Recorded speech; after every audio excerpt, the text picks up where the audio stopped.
Hi friends, welcome back to my channel. So today I am going to be sharing with you all the things that you need to know about postpartum. I am going to get into the really gross stuff. So prepare your minds, prepare your hearts, because you might get freaked out by these things. Let me just tell you, you might be like, oh my gosh, I don't want to have a child. I don't want to experience postpartum, but it happens. You get over it. You have a beautiful child that you get to experience and love for the rest of your life. So don't be afraid, but prepare your minds, prepare your hearts, because everything that I'm about to tell you might freak you out. So I'm going to tell you everything that happened to me, everything that could possibly happen to you. And really, I'm just praying that everything that happened to me doesn't happen to you. So anyways, with that said, let's get started with this video. So the very first thing that I'm going to do is I'm just going to share my entire experience with postpartum, and then I asked you guys some questions on Instagram to give me some more questions that you wanted me to specifically talk about.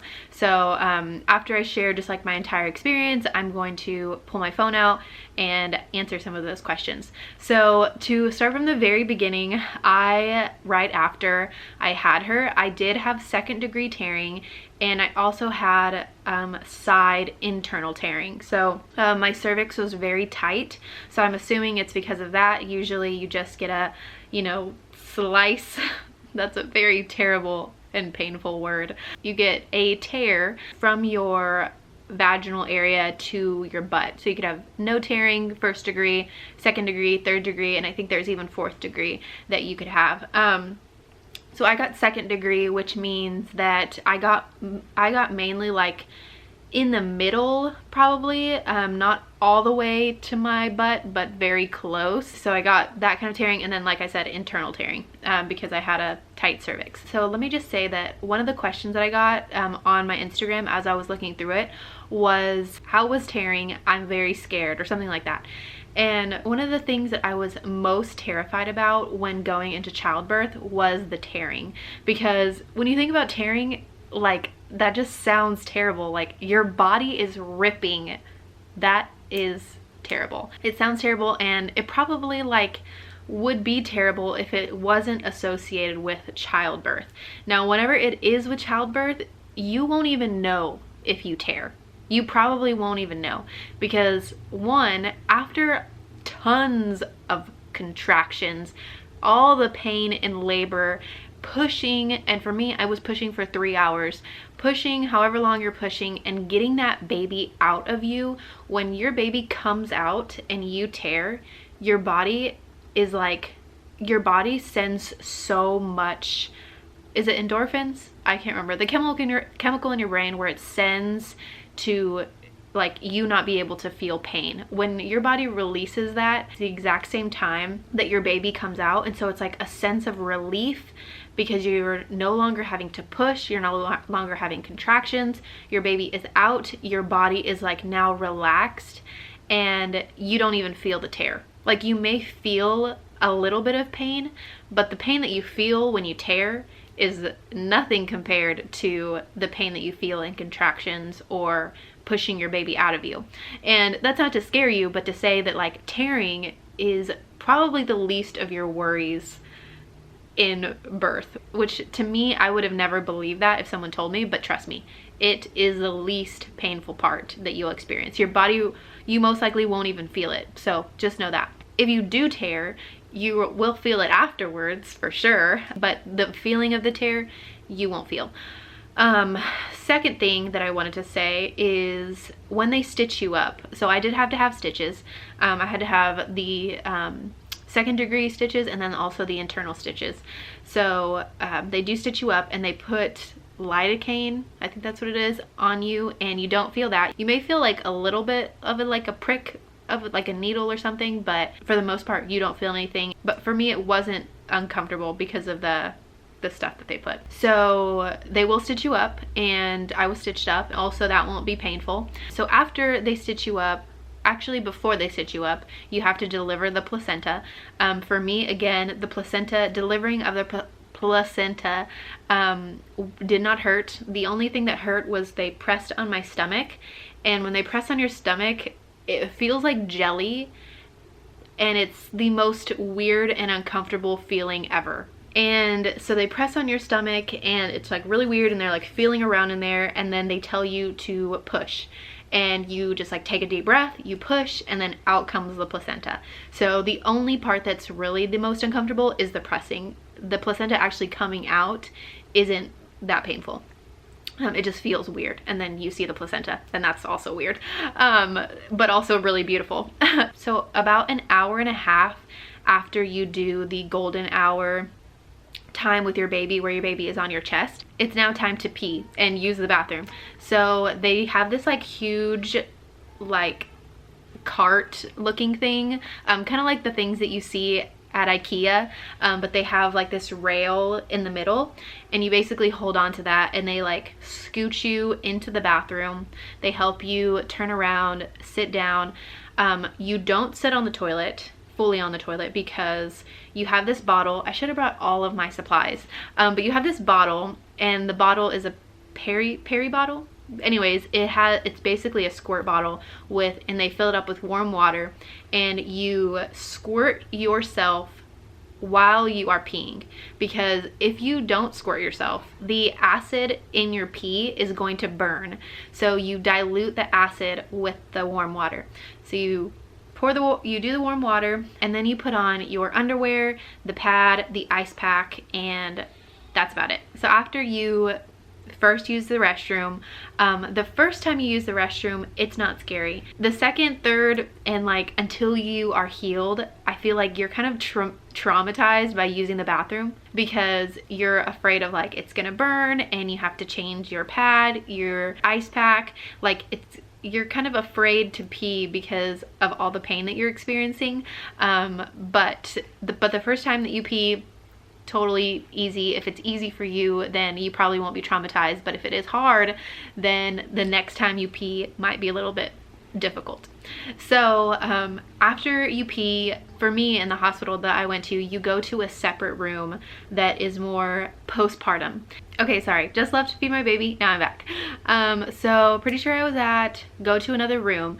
So you go to another room, at least at my hospital, it's a postpartum room, and they basically just take care of you, give you the medicine you need, make sure baby is doing okay. They check their vitals, they check your vitals, and every, I think 2 hours, maybe, the nurse comes to check on you. If you need them before that, they can come, but every 2 hours the nurses check on you, and the nurses are in a rotating schedule, so you're not gonna have the same nurse every time. But I really love this, because every single one of my nurses had something different to offer. And the first nurse that I had that basically got me through my birthing process, she was amazing. Like, I want to be her friend. I'm sad that we're not friends. But she was amazing. Like, if you guys heard my birth vlog during the like time that it was black, she was just encouraging me, helping me change positions, and she was just super awesome, and I really liked her. And then she was talking to me about breastfeeding, and so she was helping me with that, giving me some advice, because your nurses do know or should know about breastfeeding. There are lactation consultants that can come in and help you, but the nurses should know a lot too. So she helped me a lot with breastfeeding. So I had probably within like the time that I was there, maybe 5 or 6 different nurses, and the nurse after her gave me everything that I needed. Gave me my medicine, she gave me the underwear, the pad, the ice pack, like all the different things. The second nurse, she actually gave me the cooling postpartum, what are they called? Witch hazel wipes. So you should have witch hazel wipes, which help soothe and cool the areas that you are hurting in, and those are super awesome. But totally recommend. We'll have a link in the description too. 10/10 recommend them if you don't get them, but you should. So the second nurse gave me some of those, but the fourth nurse gave me a cushion to go underneath my butt. So it was very painful for me to get out of bed to use the bathroom, like extremely painful, probably because I had 2nd degree tearing and internal tearing, and I was like laying back, and to even get up like an inch off of the chair hurt my body. And then to lift my butt up off of the bed was the most painful pain ever. Like, it just hurt so bad, and like everyone had to come and help me get up, and I could go to the bathroom, like I could walk there just fine, but the pain from getting out of the bed to go to the bathroom was the worst. And I actually like would hold my pee in for quite a long time, or I wouldn't drink water because I was scared to get out of bed because it hurt that bad. So there's that. But I was also taking medicine. So I was taking ibuprofen 800 milligrams, and then Tylenol, ibuprofen every 4 hours, and then Tylenol every 2 hours, I think. So yeah, so it was like spaced out in a way. But the lady gave me a butt cushion. So basically it's like, it looks like a waffle. It's like a square, and then it has holes within it, and you're supposed to put it under your butt, and you're supposed to actually sit sideways. But it basically helps your butt, so your butt isn't feeling so much pressure when it sits down. It has a little bit of cushion. So even if you don't tear, I would totally recommend asking for that after you have your baby, because it was super helpful to me. But I didn't know about that until the 4th nurse that was like, have they given you the waffle? And I was like, no, what waffle? I want to eat a waffle. But no, I didn't even know until they gave it to me. So there was that. And then the very last nurse actually gave me codeine, whatever, however you say it, because I was in so much pain. And she was asking me what my level of pain was, and I think I was saying like an 8 out of 10, and my pain was just like so bad because my lower half was just killing me, and it hurt to even like move, just to go to my side, to go to my side to lay down. It hurt so bad. So when I told her that, she was like, okay, I'm gonna give you some hydrocodone. I'll only give you one because it's very strong. So she gave it to me, and I felt so much better, obviously because it's a very intense drug, and still hurt, still was in pain, but I felt so much better. And so then I had asked like one more time, because I was about to be discharged, if I could have it like one more time, because I was like, I don't want to get hooked on this stuff, but it really helped, so I just want to have it one more time. So I did. They gave it to me.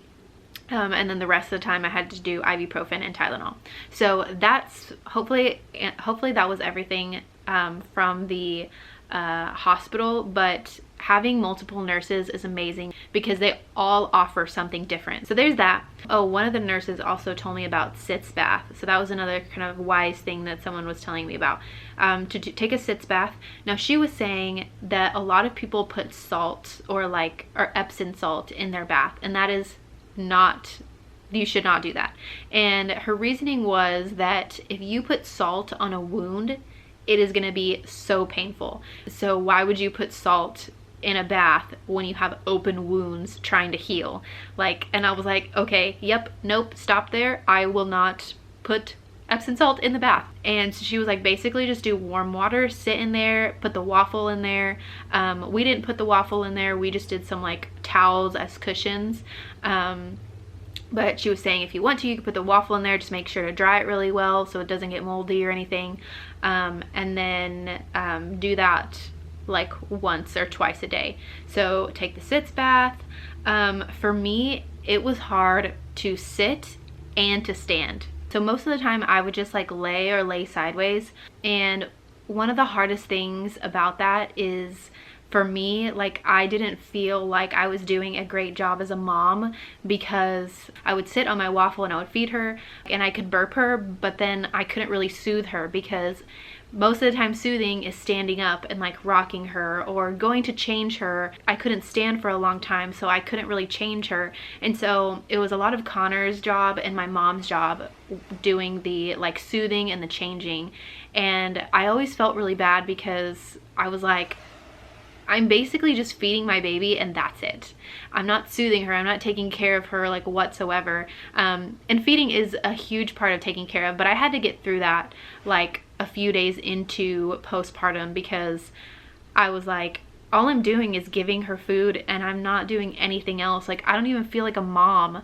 And that was really hard for me, but your body just went through so much. And so it's good to take it's good to take it easy if you can, and hopefully not feel bad that like you can't really care for your baby as much as you want because your body's in so much pain. So I had to get through that for the first few days.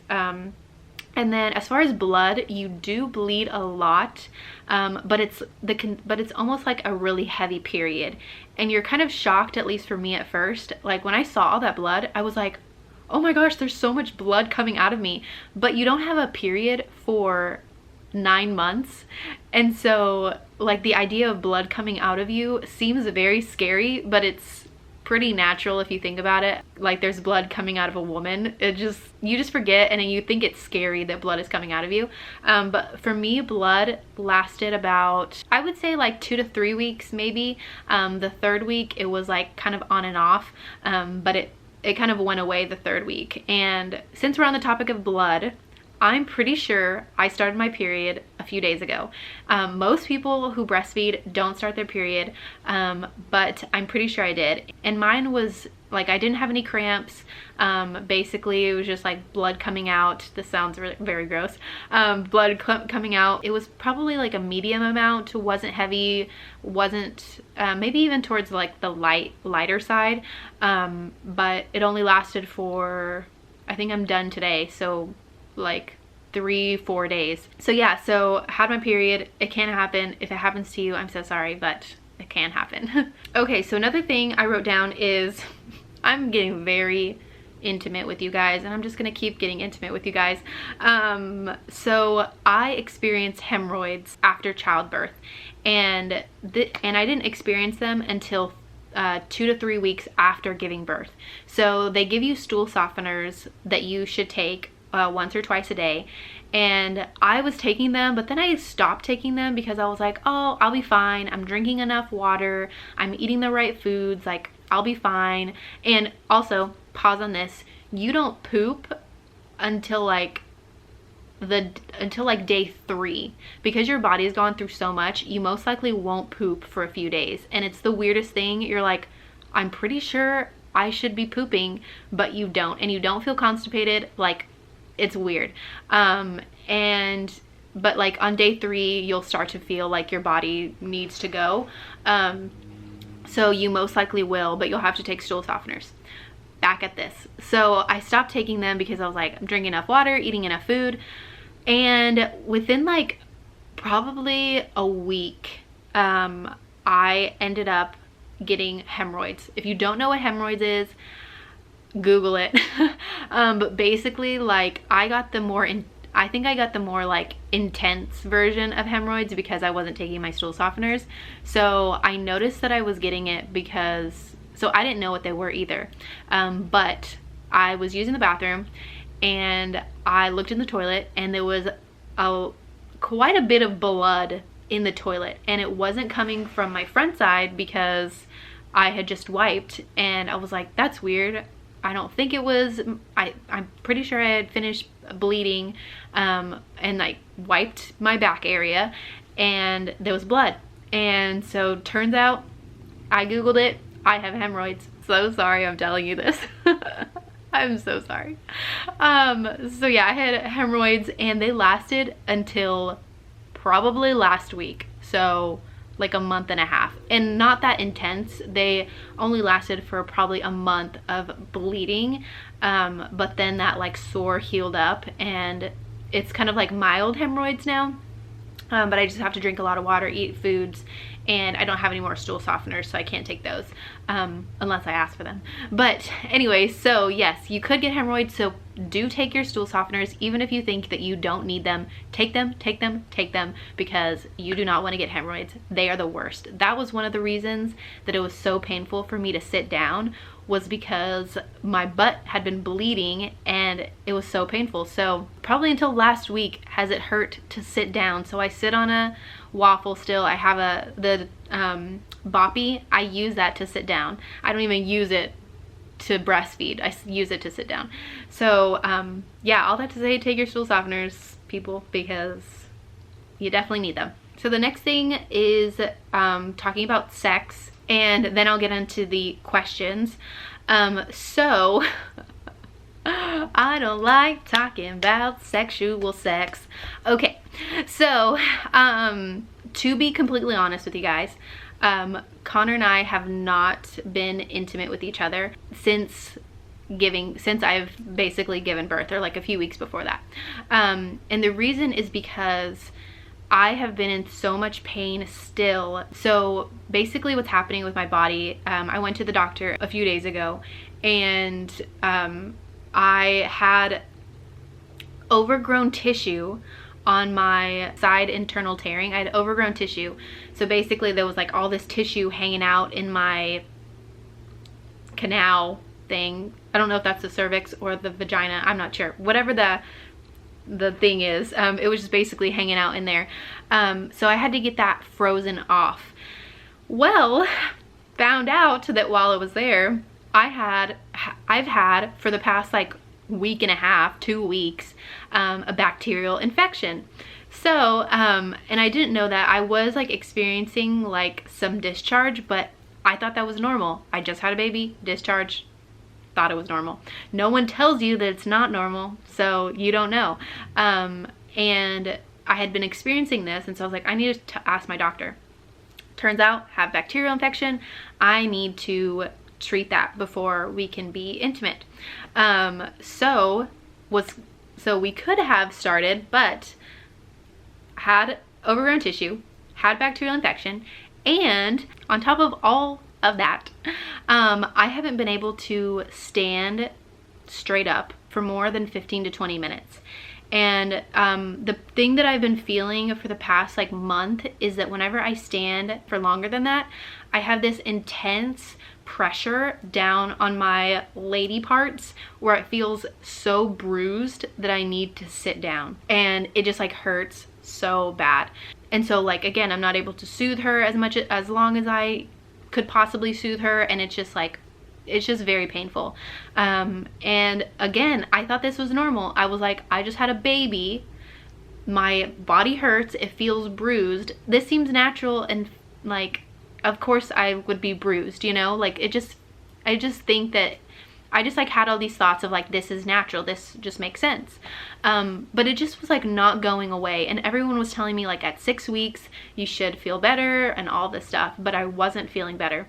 So I went to the doctor, and they said because I pushed for so long, I have a very weak pelvic floor.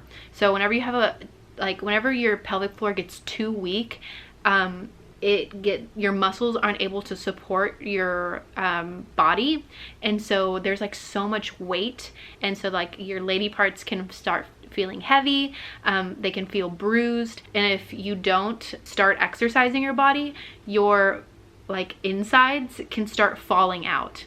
And I don't know how that happens. It's called prolapse basically. You can look it up because I don't really know how to explain it. But basically they told me I need to start doing pelvic floor exercises, because if not, then it could be very serious. I haven't been able to do that because I've been in so much pain, but because I've been in pain, but the pain is because I need to do that. So it's like this weird thing that I didn't even know about. And all of this could have been prevented if the appointment wasn't at 6 weeks, or mine was at 8 weeks. So hopefully none of you have to experience that, but I would suggest doing your Kegels right away whenever you can, because you don't want to have a weak pelvic floor.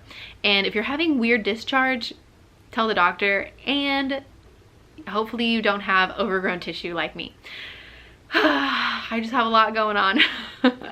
But these are all things that could possibly happen to you, and I really hope they don't happen to you, but they are possible things. And like I said, the overgrown tissue totally could have been prevented if I would have gone in earlier, but they give you a 6-week appointment, so it's like you're basically giving me overgrown tissue.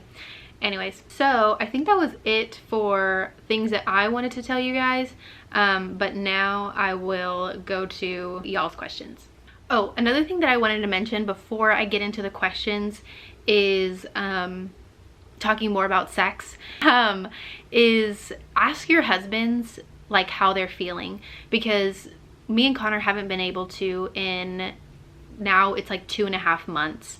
And one of the things that I feel like people can do is like have this like hush hush thing about it, of like, you know, you your body's healing, and so you like mentally expect him to wait for you, and he's like over there like wanting to be with you, but he knows that you are in pain, so he doesn't want to ask. And so there's this like kind of tension going on. And so one of the things that I did was I just like asked Connor, like, how are you feeling about not being able to be intimate with me? Because one, I know that's hard. Like, we can pretend that it's not hard, but God gave us husband and wife, and like gave us the ability to be intimate, and so it is a natural husband and wife thing.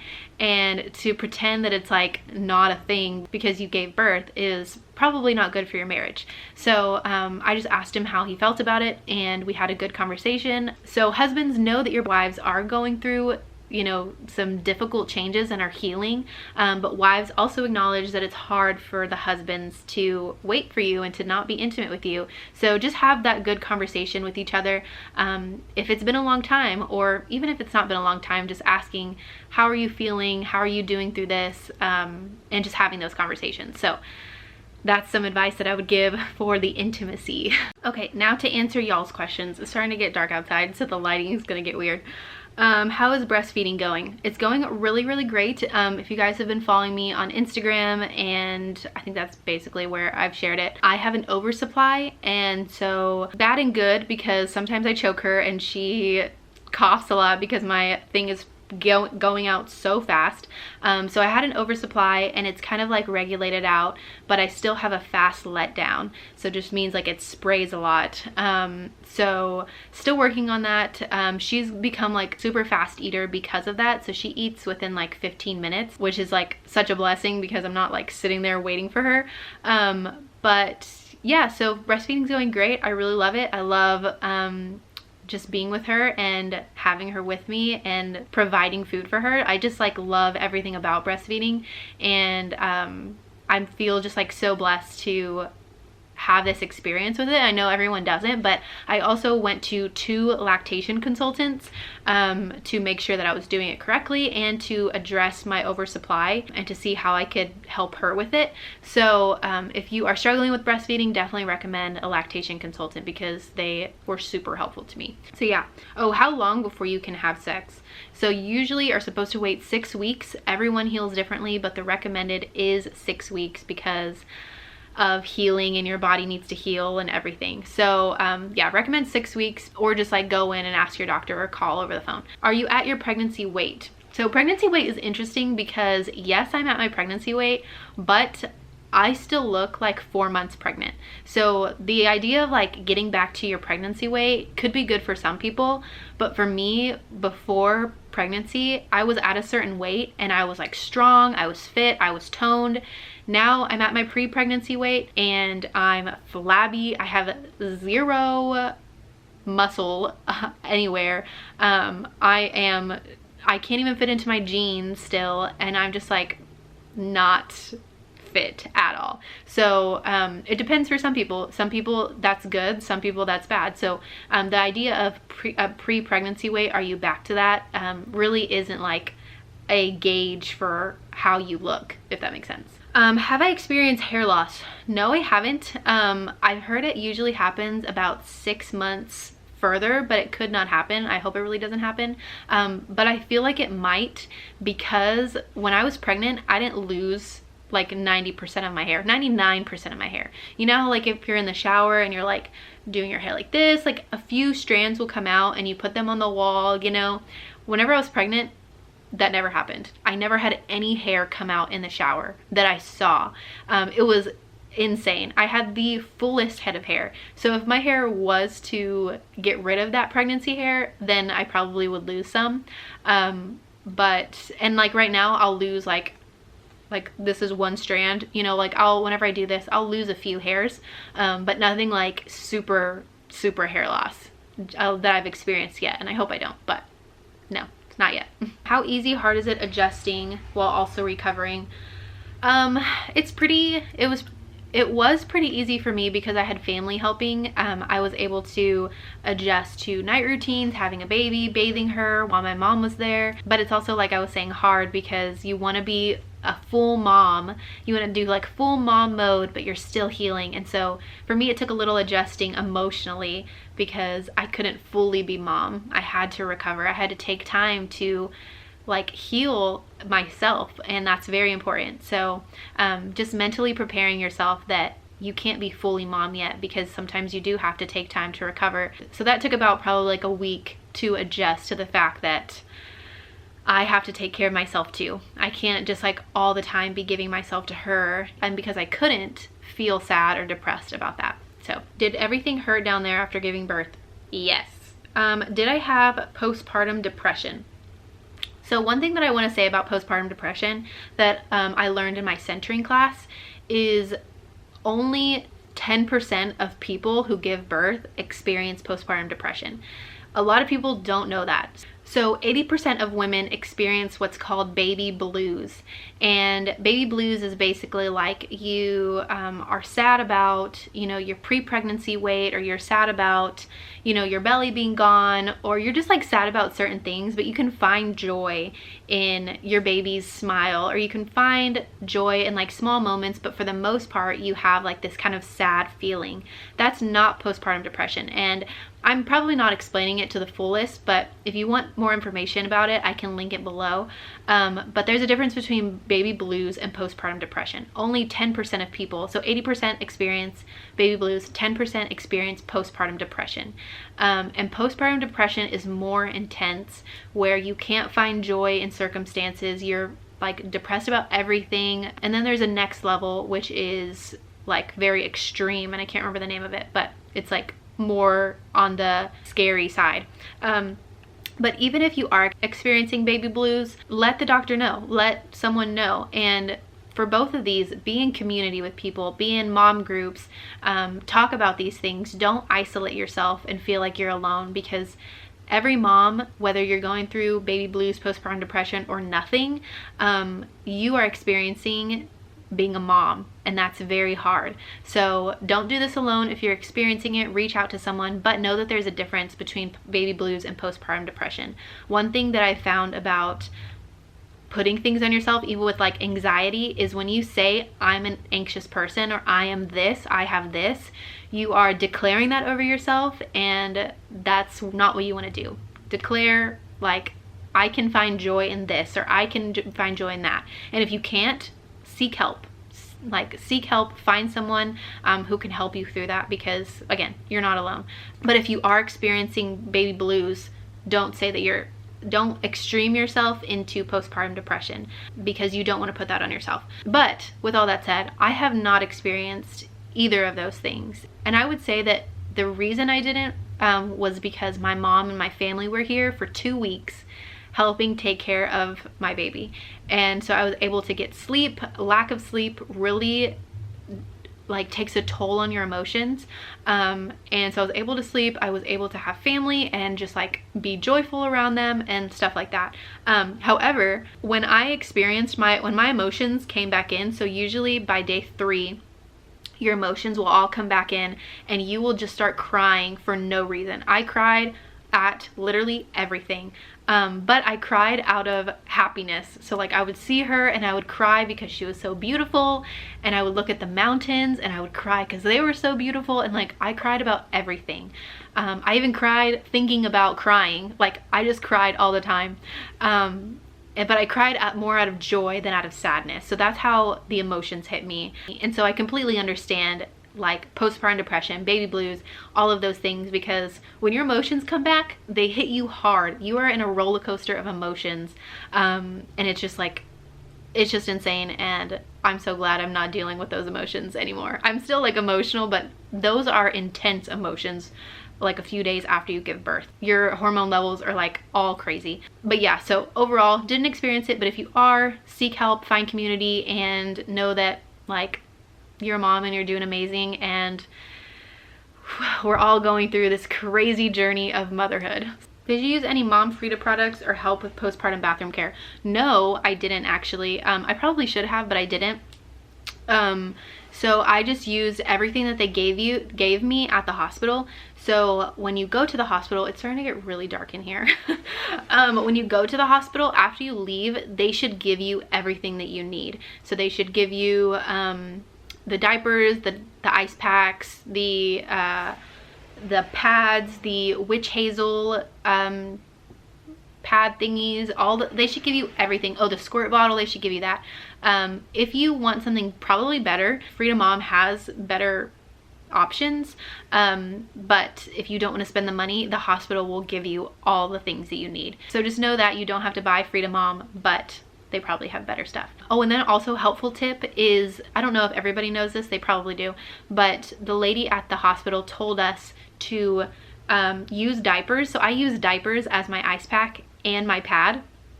So I would use a diaper, and my mom would crunch up in a blender ice, and she would put it in a Ziploc bag, and then she would cut a hole in the diaper and stick the ice pack into the diaper, and I would wear the diaper with the cooling ice pack. So that was helpful, and if you want to do that, you can. There might be other ways on the internet, but that's the way we did it. So have you considered birth control?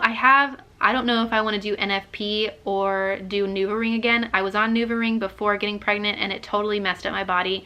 So I'm considering NFP, but I don't know. I don't want to have another baby anytime soon, so I'm a little bit nervous about it. Are you body conscious? Body image, weight gain. So as far as like weight gain, my camera's about to die. Hopefully I can say this quickly.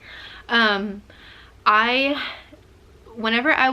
I was pregnant, I always worked out because I wanted to have the best body and look the best, and I thought that I had flab everywhere and all this stuff, and I wanted to like look all nice and cute and whatever, you know. When I got pregnant, my idea of my body completely changed. Like, I felt like a beautiful pregnant goddess. Like, even though I was big, I was like, this is amazing, I'm creating a human. And I had this crazy shift of what it meant to love your body, because I went from like this skinny worked out person to this big-ish person growing a human. And I would look back at pictures, and in those moments I thought I was like, I thought I had flab everywhere, but I looked at those pictures and I was like, oh my gosh, you're so skinny. And now that I'm back and I don't have a baby, I'm looking at those pictures again, and I'm like, wow, even though I thought I was flabby then, I was so skinny.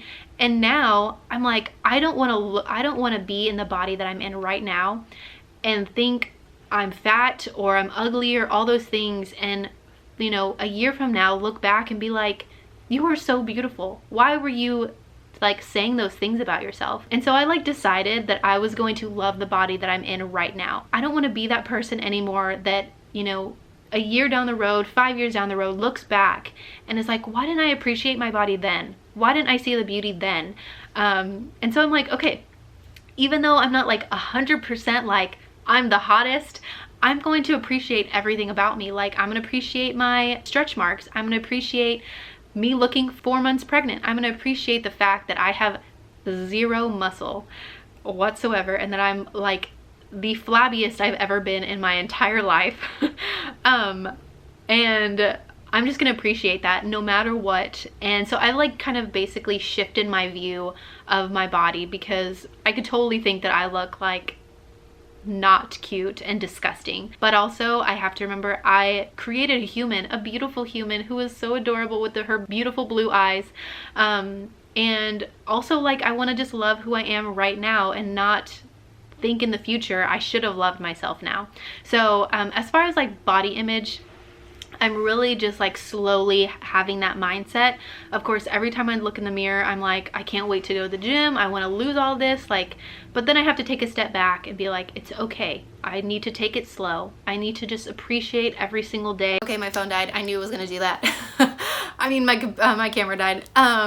But yeah, so I just like wanted to appreciate who I am now, even though it can be hard some days, and I can get too anxious about going to the gym, but just like renewing your mind, everything, like my entire channel, my entire heart, like this is what I truly believe, is just continuing to renew your mind back to joy, like having joy in the small moments, in the small things, and not letting your mind, just because it says like these things, like, you know, you're ugly, or you're anxious, or you're fat, or like all these different things, even though your mind is saying those aren't true about yourself, and those don't define you. So I'm not gonna let those define me. So like, I say these things, but know that it's not easy. It's not easy for me to like look in the mirror and just be like, oh, I'm beautiful, you know? But it takes like me saying it every day, and me looking at myself and just appreciating my body. So to like answer the question, I would say that I don't struggle with my weight or my body, but I do have moments where I do struggle with those. So it's like this, of course, balance of me trying to get out of this mindset and into just finding joy and love for it. And ultimately, like, the only 3 people that I actually care about their opinion is 1, God, 2, my husband, and 3, my baby. And so I just have to remember, like, they love me no matter what I look like, and that's all that I can ask for out of all 3 of them, you know? So yeah, I feel like that ended on a positive note. I think that was all the questions. Hopefully that was. If you have more questions, leave them in the comments, because I'm going to read all the comments, answer as many questions as I can, because I want to prepare y'all for postpartum as much as possible, just because I went through a lot. But